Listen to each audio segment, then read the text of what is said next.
On the state of education now, the school year starting for thousands of Valley families right now. And as classes are about to get underway, the White House continues its push for new anti-discrimination rules. And State Superintendent Tom Horne is talking about the legality of these changes. ABC 15's Jordan Bonke joining us now. And Jordan, you read through the superintendent's letter. You're diving deeper for. So what exactly does it say?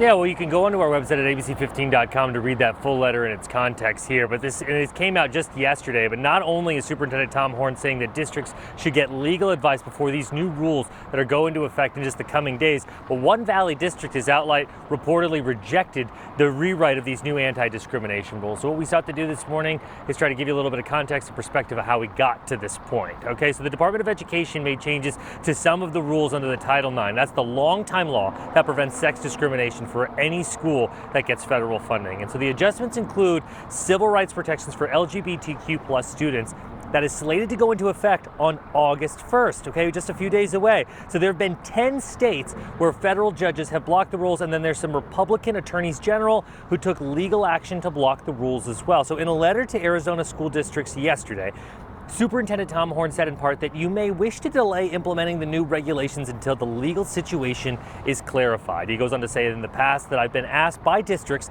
as a policy matter about their consideration of rules permitting biological boys who have male genitalia being allowed in girl bathrooms, locker rooms, and showers. My response was that there should be a unisex bathroom available if there is no room for them. The faculty bathroom should also be used for that purpose. Dysart Unified is that district that has reportedly rejected these changes. And last year, Tom Horne, he's spoken about this issue after a lawsuit was filed. Here's what he had to say. As a matter of fairness, every person has to be treated with the same dignity and the same respect, regardless of race, sexual orientation, or anything else. That's a fundamental human value. It's worth pointing out that both the Attorney General here in Arizona and Tom Horne don't necessarily see eye to eye on this issue.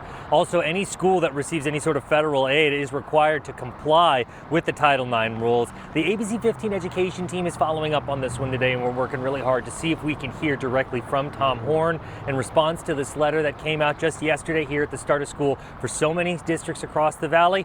We'll be following up on this one. If you want to read the full letter, you can go to our website at abc15.com. Reporting this morning, Jordan Bonke, ABC 15, Arizona. And I can tell you as a mom with school-age children, this is a topic that all parents are talking about right now, Jordan. Thank you.